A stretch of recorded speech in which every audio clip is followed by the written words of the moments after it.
ಮಗುವಿಗೆ ತೊಟ್ಟಿಲು ಹಾಕುವ ಕಾರ್ಯಕ್ರಮವನ್ನು ಕಲ್ಲಡ್ಕದಲ್ಲಿ ನಿಗದಿಪಡಿಸಿದ್ದೆ.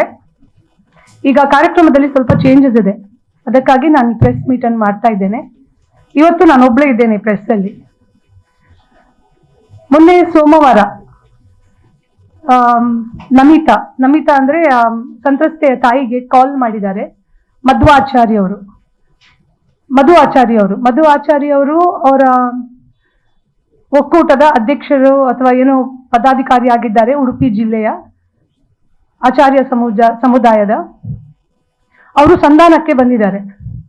ಅವರು ಈಗಾಗಲೇ ಹುಡುಗನ ತಂದೆ ಹತ್ರ ಮಾತಾಡಿದ್ದೇನೆ ಅಂತ ಹೇಳಿದ್ದಾರೆ. ನಮಗೆ ಅವ್ರು ಹೇಳಿದ್ದನ್ನು ನಾನು ಹೇಳ್ತಾ ಇದ್ದೇನೆ ಇವತ್ತಿಲ್ಲಿ. ಆ ಪ್ರಕಾರ ಅವರು ಮದುವೆಗೆ ಒಪ್ಪಿದ್ದಾರೆ ಅಂತ ಹೇಳಿದ್ದಾರೆ. ಮಧ್ವಾಚಾರ್ಯವರು ಒಪ್ಪಿಸಿ ಮಾಡಿಸ್ತೇನೆ, ಸ್ವಲ್ಪ ಕಾಲಾವಕಾಶ ಕೊಡಿ, ಈ ತೊಟ್ಟಿಲು ಹಾಕುವ ಕಾರ್ಯಕ್ರಮ ಮಾಡಬೇಡಿ ಅಂತ ಹೇಳಿದ್ದಾರೆ. ಇದೇ ರೀತಿ ಮೊದಲು ಸಹ ಬೇರೆಯವರು ಬಂದು ನಮಗೆ ಹೇಳಿ ನಮ್ಮನ್ನು 6 ತಿಂಗಳು ಏನು ಮಾತಾಡೋದಾಗೆ ಮಾಡಿದ್ರು. ಬಟ್ ಈ ಸಲ ಇದಕ್ಕೆ ಅವಕಾಶ ಇಲ್ಲ. ಅವರು ರಿಕ್ವೆಸ್ಟ್ ಮಾಡಿದ್ದಕ್ಕೆ ಆ ಹುಡುಗಿಗೆ ಈ ತೊಟ್ಟಿಲು ಹಾಕುವ ಕಾರ್ಯಕ್ರಮದಿಂದ ತೊಂದರೆ ಆಗ್ತದೆ, ಅವನ ಮದುವೆ ಆಗುದಿಲ್ಲ ಅಂತ ಆಗಬಾರ್ದು ಅಂತ ಹೇಳುವ ದೃಷ್ಟಿಯಲ್ಲಿ ಈಗ ಅವರಾಗಿ ಬಂದು ಮದುವೆ ಮಾಡಿಸ್ತೇವೆ ಅಂತ ಹೇಳಿದಕ್ಕೆ ಈ ತೊಟ್ಟಿಲು ಹಾಕುವ ಕಾರ್ಯಕ್ರಮವನ್ನು ಫೆಬ್ರವರಿ 7ಕ್ಕೆ ಶಿಫ್ಟ್ ಮಾಡಿದ್ದೇವೆ. ಕಲ್ಲಡ್ಕದಲ್ಲೇ ನಡೀತದೆ. ಒಂದು ವೇಳೆ ಅವನು ಜನವರಿ 31ರ ಒಳಗೆ ಮದುವೆ ಆಗ್ಲಿಲ್ಲ ಅಂತಾದ್ರೆ ಅವನಿಗೆ ಜನವರಿ 31ರವರೆಗೆ ಟೈಮ್ ಕೊಟ್ಟಿದ್ದೇವೆ. ಮತ್ತೆ ಅವ್ರದ್ದು ತುಂಬಾ ಟರ್ಮ್ಸ್ ಅಂಡ್ ಕಂಡೀಷನ್ ಇದೆ. ಯಾವ ಟರ್ಮ್ಸ್ ಅಂಡ್ ಕಂಡೀಷನ್ಗೂ ಯಾರು ಒಪ್ಪುದಿಲ್ಲ. ನಾವಿಷ್ಟೇ ಹೇಳ್ಕೊಳ್ಳೋದು, ಅವನು ಆ ಹುಡುಗಿಯನ್ನು ಮದುವೆ ಆಗ್ಬೇಕು, ಅದು ಬಿಟ್ಟರೆ ಯಾವುದೂ ಇಲ್ಲ.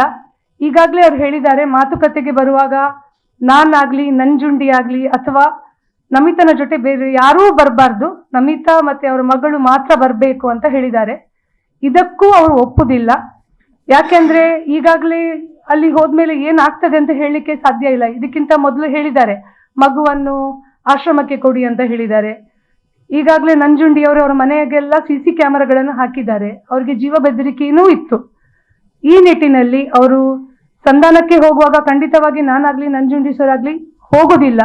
ಯಾಕೆಂದ್ರೆ ಒಂದು ಹುಡುಗಿಯ ಬಾಳ್ವೆ ಸರಿ ಆಗ್ತದಂತಾದ್ರೆ ನಾವು ಹೋದ್ರೆ ಹಾಳಾಗ್ತದಂತಾದ್ರೆ ನಾವು ಹೋಗ್ಲಿಕ್ಕೆ ರೆಡಿ ಇಲ್ಲ, ನಾವು ಹೋಗೋದು ಇಲ್ಲ. ಅವ್ರು ಒಳ್ಳೇದ್ರಲ್ಲಿ ಇರಬೇಕು. ಪೊಲೀಸ್ ಸ್ಟೇಷನ್ ಇದೆ, ಪುತ್ತೂರು ಪೊಲೀಸ್ ಸ್ಟೇಷನ್ ಅಲ್ಲಿ ಆಲ್ರೆಡಿ ಪ್ರಕರಣ ದಾಖಲಾಗಿದೆ. ಸಂಧಾನ ಏನು ಮಾಡ್ಬೇಕಿದ್ರು ಪುತ್ತೂರು ಸ್ಟೇಷನ್ ಅಲ್ಲಿ ಆಗಬೇಕು. ಆ ತಾಯಿ ಮಗಳು ಮತ್ತೆ ಆ ಹುಡುಗನ ಮನೆಯವ್ರು ಯಾರಿದ್ದಾರೆ ಅಲ್ಲಿ ಬಂದು ಮಾತಾಡ್ಬಹುದು.